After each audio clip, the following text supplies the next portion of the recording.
señoras senadoras, señores senadores, para mí es un honor estar ante esta soberanía. Mi respeto, mi consideración a todos y a todas las senadoras y senadores. Por supuesto, me he inscrito en esta convocatoria para pertenecer al Consejo Consultivo de la Comisión Nacional de Derechos Humanos en relación precisamente a continuar con toda una labor de 21 años en la protección de los derechos humanos de todas y todos de nuestro país. Desde luego, me gustaría en primer lugar decirles que el Consejo Consultivo de la Comisión tiene que tener una actitud proactiva, una actitud de reflexión en todas las decisiones y en los programas de la propia Comisión y desde luego encaminadas a erradicar la discriminación por razón de género, por razón de diferencias o de opciones distintas en materia de orientación sexual, también por razón de raza, por razón de edad, de adultos mayores. Y todo esto, desde luego, señalando que debe tenerse una comunicación constante y permanente y una vinculación el Consejo Consultivo con la Comisión Nacional de Derechos Humanos. También es muy importante manifestarles que este Consejo Consultivo debe acercar aún más a la Comisión, a la sociedad. Por otra parte, también a mí me gustaría proponer una reinterpretación de toda la normatividad de la Comisión Nacional de Derechos Humanos, porque cuando yo llegué a la Suprema Corte me di cuenta y me percaté que la norma aparentemente neutral, cuando se aplica a un caso concreto, puede o en muchas ocasiones llegar a ser una norma que en un caso concreto discrimine o afecte un principio de igualdad. Por eso es que a mí me gustaría también un criterio reinterpretativo de toda la normatividad existente en la Comisión Nacional de Derechos Humanos interna, insisto, en la normatividad interna y una revisión de esta normatividad. Desde luego también me encantaría que el Consejo Consultivo promoviera la creación de programas específicos. En mi experiencia como ministra de la Suprema Corte durante casi 21 años, me di cuenta que hay asuntos muy importantes en donde debe existir un programa de acompañamiento a las víctimas de violación de derechos humanos. En especial, por ejemplo, un programa específico de acompañamiento en los procesos que lleven a cabo mujeres que en algún momento determinado sufrieron violencia, ya sea intrafamiliar o violencia institucional.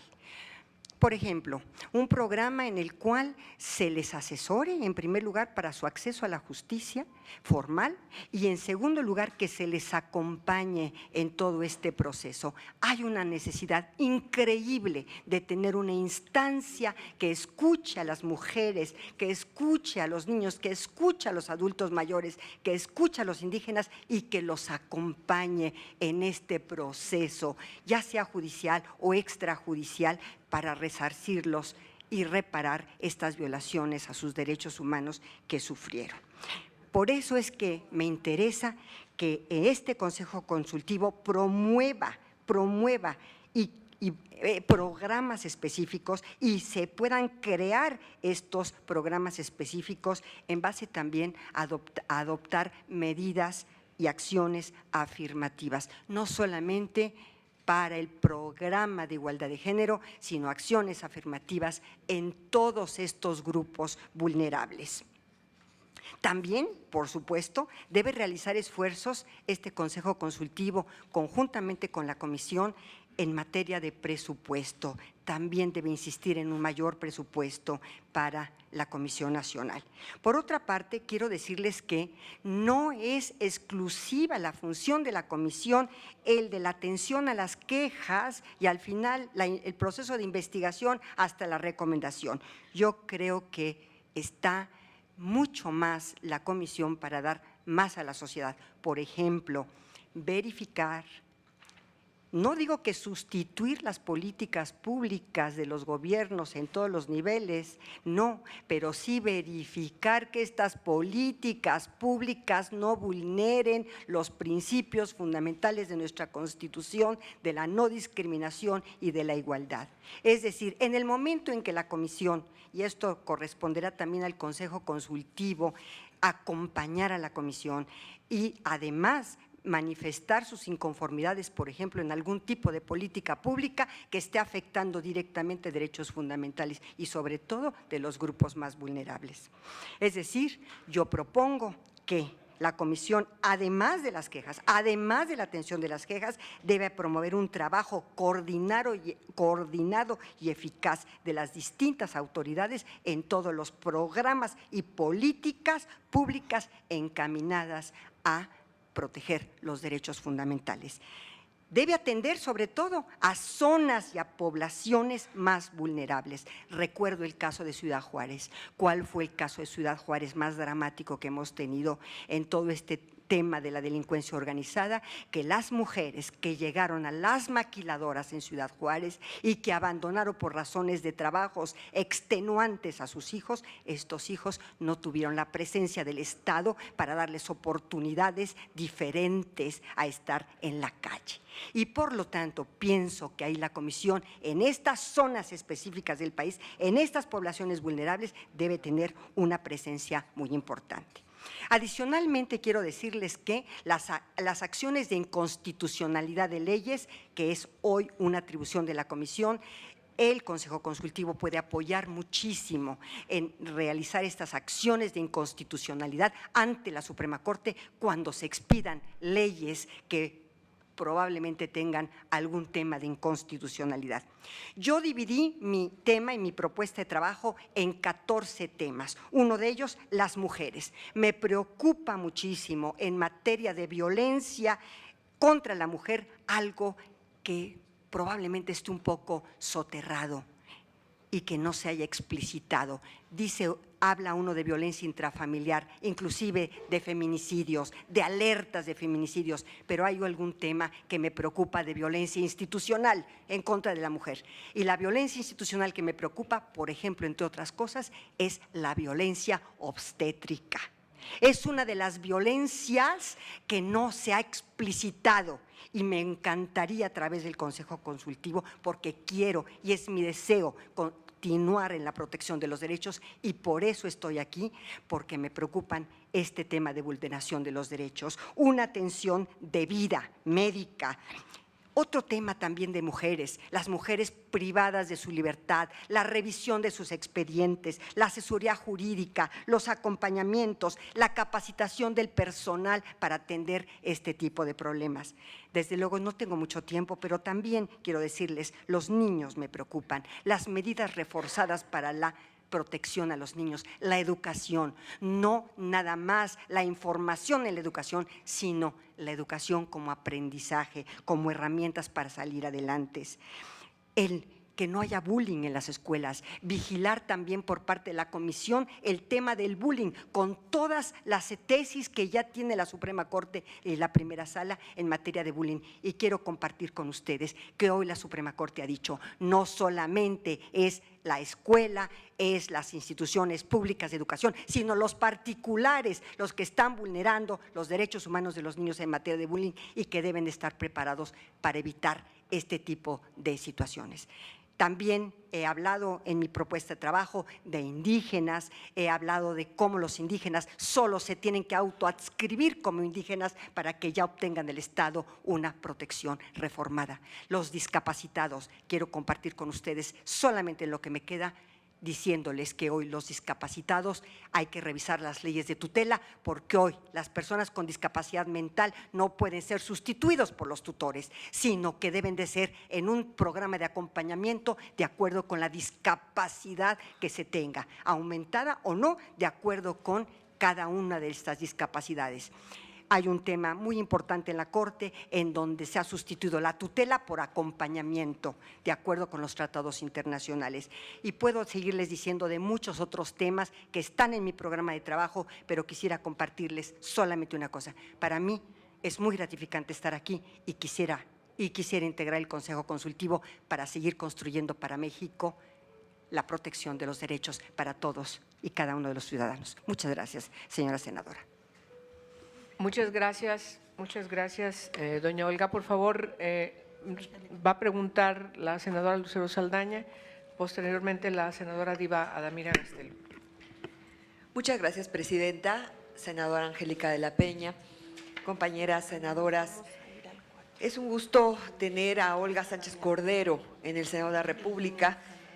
Vemos en su exposición y en sus datos, en sus documentos, no solamente una formación académica, una experiencia pública sobre temas constitucionales, de tratados internacionales, sobre los temas de derechos humanos, particularmente temas de grupos vulnerables, género. Veo entre sus documentos publicados estos temas, incluso uno de Simone de Beauvoir, Entre nosotras, que para muchas generaciones ha marcado el antes y el ahora en lo que es la perspectiva de género. Efectivamente, coincido en que la neutralidad del derecho no significa que las puertas están abiertas y que esto genera una discriminación. Es importante estos acompañamientos en acciones y medidas compensatorias. Así lo vimos en sus defensas, en muchísimos de los casos relacionados con la igualdad y la no discriminación. Coincido en que hay que verificar, no hacer la tarea, pero sí verificar en que estos dos principios de igualdad y no discriminación lleguen hasta lo local. Y quisiera hacer algunas preguntas que, si es tan amable, Olga, de podernos compartir de los precisamente tantos casos emblemáticos que le tocaron y que tocan estos temas de los derechos humanos, estas argumentaciones donde quizás dos o más principios constitucionales podrían estar en controversia. ¿Qué es lo que prevalece para tomar una decisión en materia de derechos humanos? Y habló de violencia obstétrica. Es muy importante empezar a hablar de conceptos que en nuestro país tenemos que definir. Le preguntaría finalmente su consideración y opinión también de un concepto que estamos acuñando sobre violencia política de género. Por sus respuestas y atención, muchas gracias. Por favor, de una vez hacemos la pregunta de la senadora Diva Adamira Gastelum. Muy buenos días.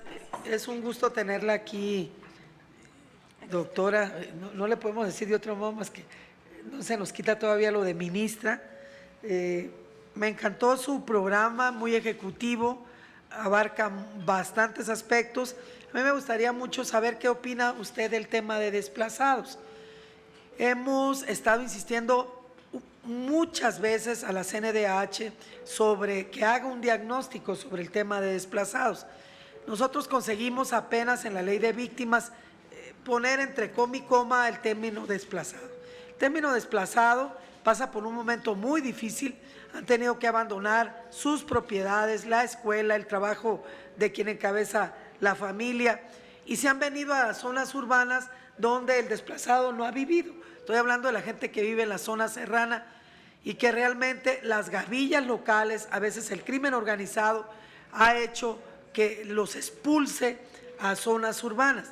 Me gustaría mucho saber qué piensa y si su llegada pudiera propiciar ya, por favor, un diagnóstico de 11 estados de la República que tienen esta situación dolorosa y que no podemos hablar con propiedad, que no podemos generar una política pública cierta porque no hay un diagnóstico y aún más, la Ley General de Población no contempla esta esta área poblacional y que es urgente se atienda.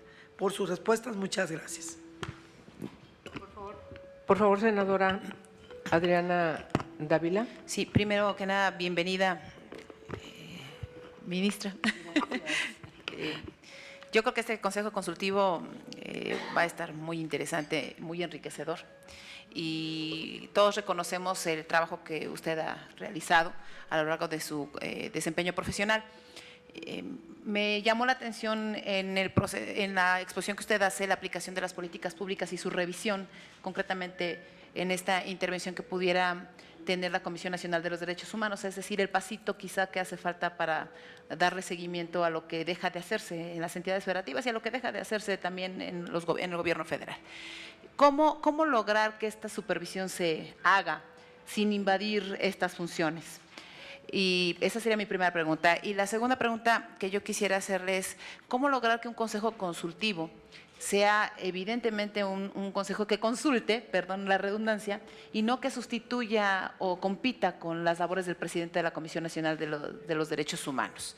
Y una tercera pregunta que está enfocada a su opinión, a su derivado de su experiencia sobre el tema de migración y el fenómeno de la migración y el resto de todas las cosas que se vienen generando ahí, los delitos, llamémosle trata de personas, que hoy estamos en una discusión terrible de saber si el tipo penal debe incluir o no los medios comisivos, aunque la ONU ya lo dice y no los tenemos incluidos en la actual ley, y toda la parte de desaparición forzada, todo en el marco de la parte de migración.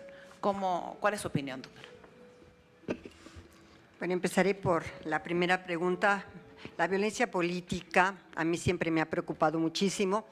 He estado realizando votos particulares en un tema específico que es precisamente el tema de algunas acciones de inconstitucionalidad en donde las entidades federativas han estado adecuando sus legislaciones a esta más reciente reforma en materia política. El tema aquí ha sido de violencia política. A mí me parece que en la conformación de los ayuntamientos casi todas las legislaciones ponen que sí, que va a haber paridad, pero que esta paridad va a ser una paridad vertical y no han establecido una paridad horizontal. Es decir, que efectivamente lleguen alcaldesas, presidentas municipales, sino que la paridad la ven básicamente en un sistema vertical de integración de ayuntamientos. Pero sinceramente, y ahí está mi voto particular en todas estas acciones de inconstitucionalidad, antes de retirarme yo de la Suprema Corte, ahí están mis votos diciendo, esa no es paridad. Si queremos una auténtica paridad y no queremos violencia política, tenemos que tener paridades horizontales en la integración de los ayuntamientos, por una parte. Y por otra parte también violencia política que hemos tenido inclusive a esta pobre mujer indígena que para no tomar posesión como presidenta municipal de una comunidad en Oaxaca, la amarraron del árbol. Esta ya fue el colmo de la violencia política. Pero las leyes también traen lo suyo en materia de violencia política, como lo que acabo de señalar. Una paridad vertical y con eso me lavo las manos, ya está la paridad. No. La paridad es horizontal también, porque si no, no podemos romper techos de cristal. Y estas acciones afirmativas, si bien son cuestionables, porque a veces son cuestionables estas acciones afirmativas, lo cierto es que no hay posibilidad de romper techos de cristal y de llegar a una auténtica paridad política si no se tienen estas acciones afirmativas. Por lo tanto, si son transitorias o no, hasta que se vuelva a presentar un fenómeno de disparidad, hasta entonces podemos dejar de hablar de acciones afirmativas en materia política. Pero que si hay violencia, hay violencia. Y vean ustedes las legislaciones que acabamos de revisar. Ojo, tengo 9 días o 10 días de haber dejado la Corte y ahí están mis votos de hace 12 días en materia de violencia política. Muchas gracias. Por otra parte, me acaba de dar un tema que nosotros en la Suprema Corte hemos estado muy preocupados, el tema de los desplazados. Revisamos Acteal, senadora Diva Gastelum, muchas gracias por la pregunta. Y quiero decirles algo que me preocupa muchísimo. No solamente hay desplazados por razón de crimen organizado, hay razones de desplazados por religión. En Chiapas tuvimos un problema muy interesante y muy importante de desplazados precisamente por diferencias en materia religiosa. Y estos desplazados en materia religiosa en Chiapas es un problema muy serio. Un problema muy serio que trajo como consecuencia la matanza de Acteal, nada más y nada menos, en la ermita. Hombres encapuchados que dispararon contra mujeres y niños totalmente inermes, ahí, en una iglesia. Y esta situación es también un tema de vulneración de derechos muy, muy grave. Los desplazados también por razones de crimen organizado. Los desplazados en Juárez, que muchos de ellos llegaron a Juárez del sureste de la República con la esperanza de obtener un mejor salario, una mejor situación económica para ellos y sus familias, y que hoy en día han dejado sus propiedades, sus casas, su trabajo en relación al precisamente amenaza del crimen organizado. El problema de los desplazados en el mundo entero, mi querida Diva, en el mundo entero, es un tema terrible. Vemos Siria, vemos los desplazados en otras partes de África que llegan a Europa, los desplazados mismos mexicanos que llegan a Estados Unidos en un tema también de mejor vida. En fin, hay una situación muy delicada y me da mucho gusto que hablemos hoy y visibilicemos un tema que había estado invisibilizado en las políticas públicas, el tema de los desplazados. Yo quiero decirles, y a propósito también de lo que me acaba de cuestionar Adriana, la senadora, muchas gracias Adriana también, quiero decirte algo. Si algo tengo claro e hice en estos 21 años, es la asignación y la determinación de competencias de los diversos órganos de gobierno y de los diversos niveles de gobierno. Por lo tanto, soy una respetuosa y restricta de las competencias y de cada una de las atribuciones constitucionales y legales de cada órgano de gobierno, por supuesto, y de ninguna manera, ni siquiera he pensado en invadir las atribuciones de la Comisión Nacional, ni que éste invada las atribuciones de las políticas públicas, pero sí hay un caso concreto de una política pública que está teniendo un efecto negativo en la vulneración de los derechos humanos de una determinada zona, de una determinada población o de un determinado grupo de personas. Creo que la Comisión debería dar una recomendación a esa política pública sin invadir ninguna esfera de competencia. Soy una convencida, porque así lo hice en 21 años de mi vida, de las competencias de los órganos de gobierno. Por eso para mí es un honor estar ante esta soberanía a que respeto irrestrictamente y que estoy convencida de que esta soberanía es uno de los poderes más importantes y que más ha hecho por nuestro país en ese sentido. Otra de las cuestiones que me estás diciendo, si no se invaden o si no compite con los otros poderes públicos, de ninguna manera, de ninguna manera. Yo creo que esta coordinación, esta colaboración entre órganos y poderes públicos es sumamente importante. En alguna de mis conferencias, y me lo recordó el otro día precisamente Angélica, yo hablaba del diálogo entre las instituciones y los poderes públicos y que México necesita dialogar más que politizar puntos de vista, el diálogo, la coordinación, la comunicación y la colaboración. Y no es la excepción la CNDH. Pero me gustaría un consejo consultivo mucho más activo, Me gustaría un consejo consultivo que estuviera presente y que no estuviera en una forma pasiva, sino tuviera una actitud proactiva en relación precisamente a la comisión. Y hay otra situación, si pasa la ley, el Consejo Consultivo también tendría otras funciones diferentes y tendría inclusive aspectos de decisión vinculatorias. Entonces, quiero decirte que es irrestricto mi respeto a las competencias de todos los poderes públicos y de todos los niveles de gobierno. Muchas gracias. Muy bien, pues sí. Muchas gracias a Olga Sánchez Cordero por su participación. Vamos a continuar con las otras intervenciones y estaremos en contacto de la decisión que la Comisión de Derechos Humanos haga. Muchas gracias por todo. Gracias, senadoras, gracias, senadores, por esta gran oportunidad. Muy bien. bueno, en este momento